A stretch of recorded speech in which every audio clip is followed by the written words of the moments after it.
بعد پوری زمین کو بچھا دیا، ان تمید بکم، یہ زمین حرکت کرنے لگی۔ اللہ فرماتے ہیں والجبال اوتادا، ہم نے پہاڑوں کو میخیں بنا دیا اس زمین کے لیے۔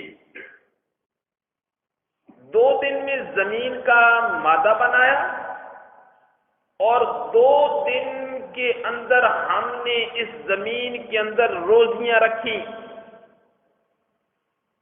گندم ہے، چاول ہیں، مکی ہے، جو ہے، پھل ہیں، پھول ہیں، درخت ہیں، زمین کے اندر ہم نے روزیاں رکھی۔ اور پھر جمعرات اور جمعے کو ہم نے آسمان کو وجود دیا۔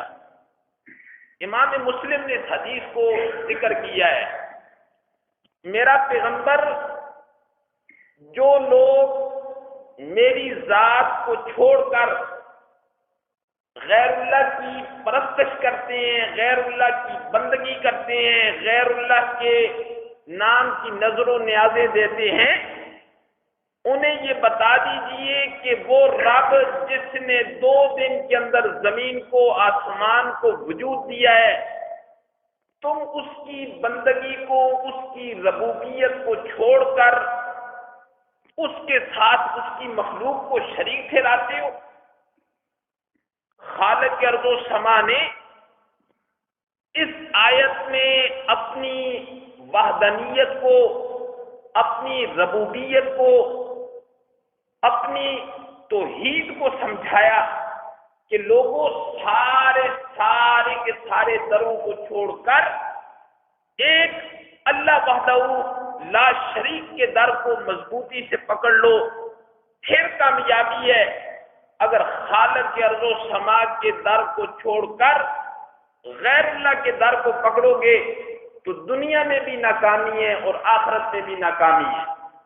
اور قرآن نے تو مسئلہ توحید کو آپ سنتے رہتے ہیں روزانہ کے درسوں میں، کتنا کھول کر اس مسئلے کو بار بار قرآن نے بیان کیا ہے تاکہ لوگوں کے دلوں اور دماغوں سے شرک، بدعت، رسومات کو کھینچ کے باہر نکال دیا جائے۔ قرآن نے تو ایسی دعوت دی ہے۔ یہ کس نے بنائے ہیں؟ زمین، آسمان، سورج، چاند، ستارے، بار بار قرآن ان چیزوں کی طرف توجہ دلا رہا ہے۔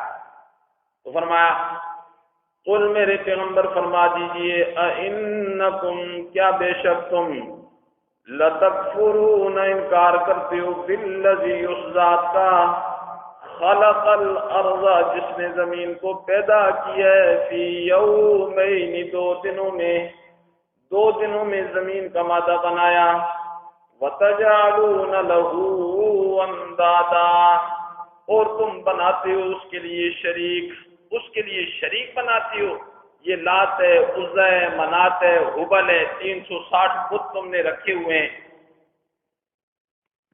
ذالک رب العالمین، آخر میں اللہ نے فرمایا یہ تمہارا رب ہے جو تمام جہانوں کا پالنے والا ہے، یہ تمہارا رب ہے۔ انشاء الشیء حالا فحالا الی حد الکمال، جو 3 اندھیروں کے اندر فی ظلمات ثلاثہ، 3 اندھیروں کے اندر بندے کے نقشے بناتا ہے، اس کی تصویریں بناتا ہے، اسے وہاں خوراک پہنچاتا ہے، اسے رب کہتے ہیں۔ اس کی بندگی کرو۔ وَجَعَلَ فِيهَا رَوَاسِيَ، اور رکھ دیے اس زمین کے اندر رواسیہ، مضبوط پہاڑ، من فوقها، اس کے اوپر، وَبَارَكَ فِيهَا، اور برکتیں رکھ دی اس زمین کے اندر، یعنی رزق رکھ دیا، روزیاں رکھ دی اس زمین کے اندر۔ وَقَدَّرَ فِيهَا أَقْوَاتَهَا، اور اندازہ ٹھہرایا اس میں خوراکوں کا، اقواتها، خوراکوں کا اندازہ ٹھہرا دیا، زمین کے اندر اللہ نے خوراکیں رکھ دی، فی اربعۃ ایام، 4 دنوں میں، 2 دنوں میں زمین کا مادہ بنایا اور 2 دنوں میں اس کے اندر خوراک رکھی اور پہاڑ رکھے، سواء للسائلین،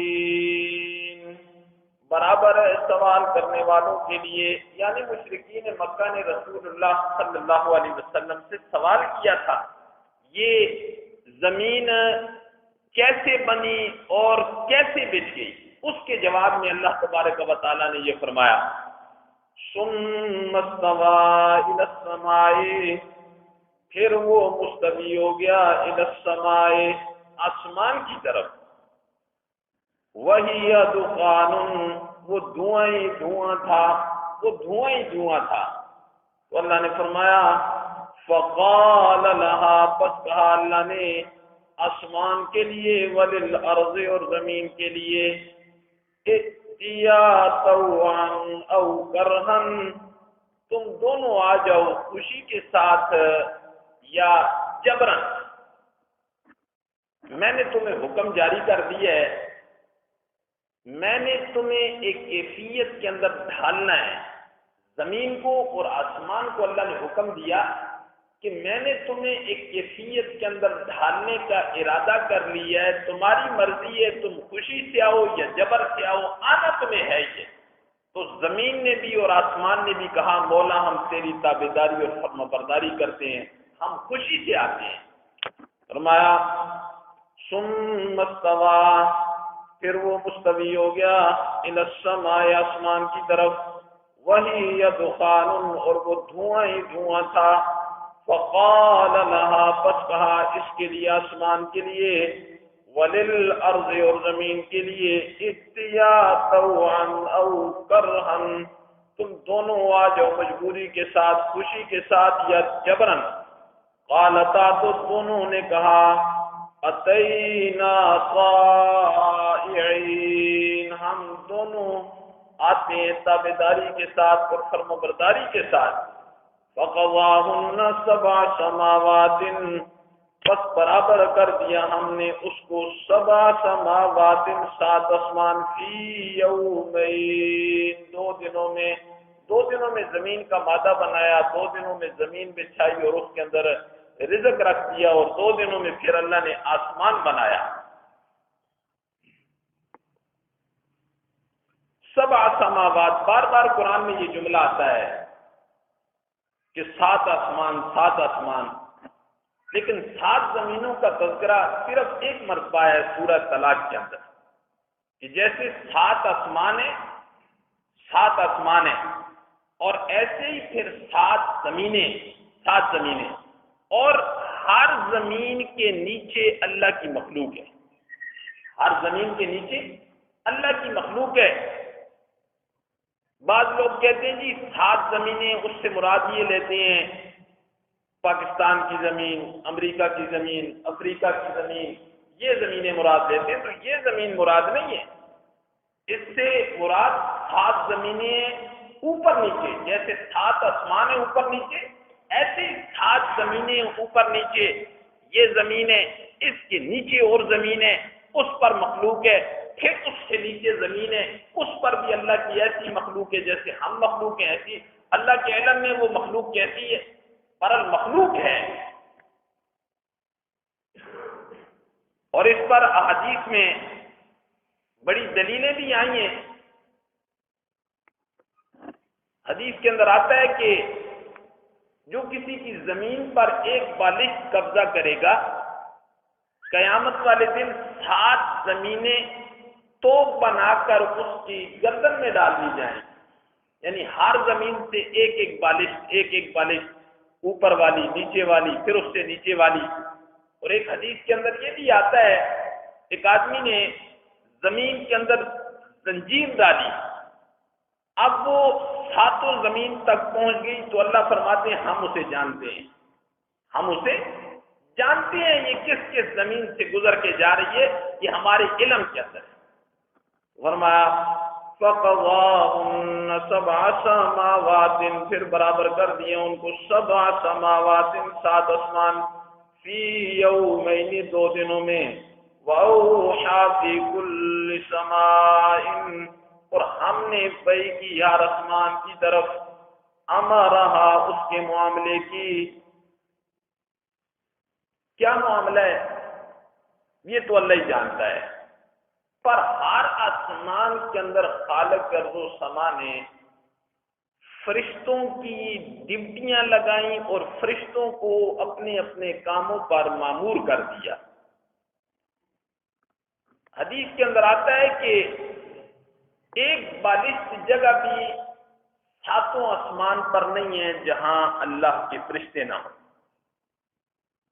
اللہ کی اتنے زیادہ فرشتے ہیں کہ ایک بالشت جگہ بھی آسمان کے اوپر ایسی خالی نہیں ہے جہاں اللہ کے فرشتے نہ ہوں۔ اور اللہ کے فرشتے وہاں کیا کر رہے ہیں؟ اللہ کی تسبیح بیان کر رہے ہیں۔ کیا تسبیح بیان کر رہے ہیں؟ سبحان اللہ و بحمدہ سبحان اللہ العظیم، سبحان اللہ و بحمدہ سبحان اللہ العظیم۔ اور پھر بیت المعمور ہے، وہاں روزانہ 70,000 فرشتے طواف کرتے ہیں، اور جس نے ایک مرتبہ طواف کر لیا پھر قیامت تک اس کی باری نہیں آئے۔ اس سے خود اندازہ لگا لیجیے۔ اور ہر انسان کے ساتھ روزانہ کتنے فرشتے ہوتے ہیں؟ 24 فرشتے ہوتے ہیں۔ 2 فرشتے نیکیوں اور بدیوں پر مامور ہیں، 2 دن کو اور 2 رات کو۔ پھر 10 فرشتے انسان کی حفاظت کے لیے اللہ دن کو بھیجتا ہے اور 10 رات کو بھیجتا ہے۔ جب تک اللہ کے علم کے اندر اس کی حفاظت ہوتی ہے تو وہ فرشتے اس کی حفاظت کرتے رہتے ہیں، اور جب اللہ کے علم میں حفاظت کا ختم ہو جانے کا حکم آتا ہے تو وہ فرشتے بھی اس کا ساتھ چھوڑ دیتے ہیں، پھر وہ کسی حادثے کا شکار ہو جاتا ہے۔ ایسے ہی ہر جن کے ساتھ 24 فرشتے ہوتے ہیں۔ وما خلقت الجن والانس الا ليعبدون، اور جناتوں کی بستیاں انسانوں سے کہیں زیادہ ہیں، جنات انسانوں سے کہیں زیادہ ہیں۔ اب پھر آپ خود اندازہ لگا لیجئے کہ فرشتوں کی کتنی تعداد ہو۔ تو اللہ نے فرمایا وَأَوْحَى فِي كُلِّ سَمَاءٍ، ہم نے وحی کی ہر آسمان کی طرف، امرہا اس کے معاملے کی، وَزَيَّنَّا السَّمَاءَ الدُّنْيَا بِمَصَابِيحَ، ہم نے آسمان دنیا کو مزین کر دیا کس کے ساتھ؟ چراغوں کے ساتھ، ستاروں کے ساتھ۔ آسمان دنیا کو جب مطلع صاف ہوتا ہے، یہاں شہروں کے اندر تو اتنا مطلع صاف نہیں ہوتا، پہاڑی علاقوں میں دیہاتوں میں مطلع صاف ہوتا ہے، تو جب انسان نظر اٹھاتا ہے نا، صحیح معنی میں اللہ کی قدرت کے نظارے ہوتے ہیں کہ اللہ نے آسمان کو کیسے مزین کر دیا ہے ستاروں کے ساتھ، اور پھر ستاروں کا حسن کو جگمگاتے ہوئے جب رات کا مطلع صاف ہو، بڑا عجیب منظر ہوتا ہے۔ تو قرآن نے فرمایا ہم نے پھر آسمان دنیا کو کس سے مزین کر دیا؟ ستاروں سے مزین کر دیا۔ اور پھر کتنے بڑے بڑے ستارے، زمین سے بڑے ستارے، سیارے جو زمین سے کئی گنا بڑے ہیں، اور ستاروں کی گنتی آج تک کسی نے نہیں کر سکی۔ ستاروں کی کتنی گنتی ہے؟ حدیث کے اندر آتا ہے، اما عائشہ رات کا وقت ہے، امام الانبیاء کے ساتھ لیٹی ہوئی ہیں، مطلع بڑا صاف تھا، مطلع بڑا صاف تھا۔ آپ کے دماغ میں ایک بات آئی، سوال آیا، آپ نے پوچھا اللہ کے پیغمبر، آسمان کے ستاروں کے برابر بھی کسی کی نیکیاں ہوں گی؟ سوچ دیکھو، دماغ دیکھو، آج ہمارے زمانے کی کوئی عورت ہوتی تو وہ یہ سوال کرتی، آسمان کے ستاروں کے برابر بھی کسی کے پاس ڈالر ہوں گے، ریال ہوں گے، پاؤنڈ ہوں گے؟ لیکن اما کا سوال کیسا تھا؟ سوال کیسا تھا؟ امام الانبیاء سے سوال کیا، اللہ کے نبی آسمان کے ستاروں کے برابر بھی کسی کی نیکیاں ہوں گی؟ آپ نے فرمایا ہاں، عمر کی نیکیاں آسمان کے ستاروں کے برابر ہیں۔ اما فرماتی ہے میرے دماغ کے اندر یہ بات آئی کہ امام الانبیاء میرے بابا کا نام لیں گے، میرے بابا کا نام لیں گے۔ جب عمر کا نام لیا نا تو تھوڑا سا خفقان محسوس ہوا دل کے اندر، پھر پوچھا میرے بابا کی نیکیاں کتنی ہیں؟ آپ نے فرمایا بابا کی نیکیاں پوچھتی ہو اور ترازو بناتی ہو آسمان کے ستاروں کو، حضرت عمر کی ساری زندگی کی نیکیاں تیرے بابا کی ایک رات کی نیکیوں سے بھاری ہے۔ تیرے بابا کی ایک رات کی نیکیاں حضرت عمر کی ساری زندگی کی نیکیوں سے بھاری ہیں جو ہجرت کی رات میرے ساتھ گئے۔ تو اللہ نے فرمایا ہم نے آسمان دنیا کو ستاروں سے مزین کر دیا۔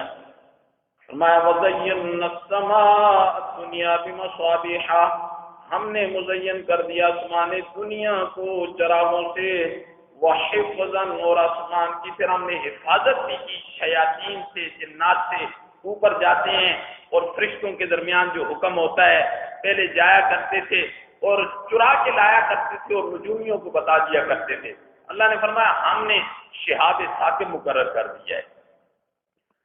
ذالک تقدیر العزیز العلیم، یہ اندازہ ٹھہرایا ہوا ہے اس ذات کی طرف سے العزیز جو غالب ہے، العلیم جو جاننے والی ذات ہے۔ میرے پیغمبر فَإِنَّا رَضُوا، اگر میری وحدانیت کو، میری قدرتوں کو بیان کرنے کے بعد بھی یہ لوگ میری وحدانیت سے اعراض کرتے ہیں تو میرے پیغمبر پھر میری طرف سے انہیں عذاب کی خوشخبریاں سنا دیں۔ عذاب آئے گا پھر اللہ کا۔ فَإِنَّا رَضُوا، اگر یہ اعراض کریں، فَقُلْ أَنذَرْتُكُمْ، پس کہہ دیجئے میں نے ڈرا دیا ہے تمہیں، صاعقۃ، عذاب سے۔ صاعقہ کا معنی ہوتا ہے بجلی، اور میں عذاب سے، مثل صاعقۃ عاد و ثمود، مثل اس عذاب کے جو قوم عاد کے اوپر آیا اور قوم ثمود پر آیا۔ فرمایا تمہارے اوپر بھی پھر ایسا عذاب اللہ کا آئے گا اگر تم نے اللہ کی وحدانیت کا انکار کر دیا۔ اذ جاءتهم رسلهم، یہ کیسے رسول تھے؟ قوم عاد کے پاس ہم نے کیسے نبیوں کو بھیجا، قوم ثمود کے پاس۔ اللہ فرماتے ہیں یہ قوم کی اگلی طرف سے بھی آئے، قوم کی پچھلی طرف سے بھی آئے، یعنی سامنے سے قافلہ آ رہا ہے تو انبیاء سامنے سے آئے، قافلہ آگے جا رہا ہے تو انبیاء پیچھے سے آئے۔ ایک ہی جملہ انبیاء نے کہا ہے، قال یا قوم اعبدوا اللہ ما لکم من الہ غیر، لوگوں اللہ کی وحدانیت کو مان جاؤ۔ سامنے سے آئے ہیں تو تب یہ جملہ کہا ہے، پیچھے سے انبیاء گئے ہیں تو تب یہ جملہ کہا ہے کہ لوگوں اللہ کی وحدانیت کو مان جاؤ۔ فرمایا اذ جاءتهم رسلهم، جب آئے ان کے پاس رسول ان کے رسول، من بین ایدیہم ان کے آگے سے، ومن خلفہم ان کے پیچھے سے، اللہ تعبدوا الا اللہ، یہ کہ تم عبادت نہ کرو، بندگی کسی کی نہ کرو، الا اللہ، مگر کس کی کرو؟ اللہ ہی کی بندگی کرو۔ حاجت روا بھی اللہ ہے، مشکل کشا بھی اللہ ہے، داتا بھی اللہ ہے، دستگیر بھی اللہ ہے۔ کیسی توحید سمجھا دی قرآن نے۔ الذین اذا اصابتهم مصیبہ قالوا انا للہ وانا الیہ راجعون۔ اذا اصابتهم مصیبہ، مومنوں کو جب کوئی تکلیف پہنچتی ہے، پریشانیوں کے اندر، دکھوں کے اندر، غموں کے اندر، تکلیفوں کے اندر، مومن کیا کہتا ہے؟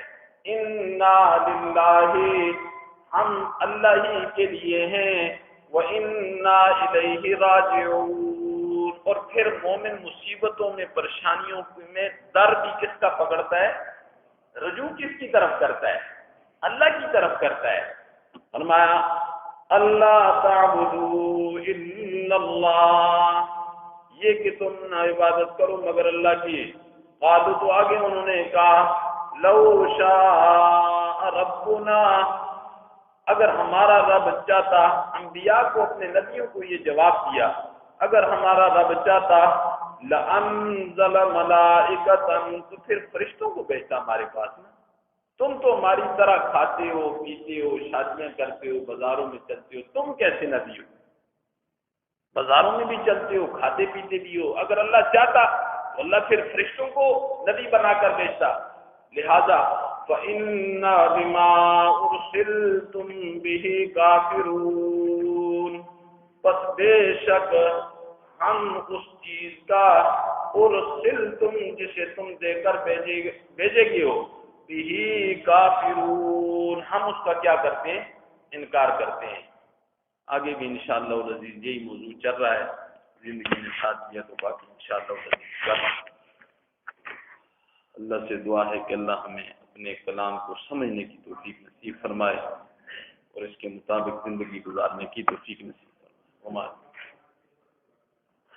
ماشاءاللہ یہ ہمارے مدثر صاحب درس کے ساتھی ہیں، ان کا بچہ ہے کافی عرصے سے بیمار تھا، ماشاءاللہ جائے اللہ نے اس کو صحت دی. دعا کریں اللہ اس کو صحت کاملہ عاجلہ مستمرہ دائما نصیب فرمائے. جتنے بھی بیمار حال ہیں مولا سب کو صحت کاملہ عاجلہ مستمرہ دائما نصیب فرمائے. ہمارے حاجی صاحب ہیں کام کی تکلیف ان کے لیے بھی دعا کریں اللہ تبارک و تعالیٰ انہیں صحت کاملہ عاجلہ مستمرہ دائما نصیب فرمائے. اللہ انہیں کھڑے ہو کر نماز پڑھنے کی توفیق نصیب فرمائے. مؤذن اس مسجد کے بڑی دلچسپی کے ساتھ محبت کے ساتھ اذان دیتے ہیں، اللہ ان کی زندگی میں برکت نصیب فرمائے. مولا ہمارے ایمان کی حفاظت فرما، مولا ہمارے ایمان کی حفاظت فرما، زمانے کی فتنوں سے ہماری حفاظت فرما. دنیا سے جانے کا وقت ہے تو مولا ایمان کی سلامتی کے ساتھ لے جانا. اللہم لا مانع لما اعطیت ولا معطی لما منعت ولا ينفع ذا الجد منک الجد. آمین برحمتک.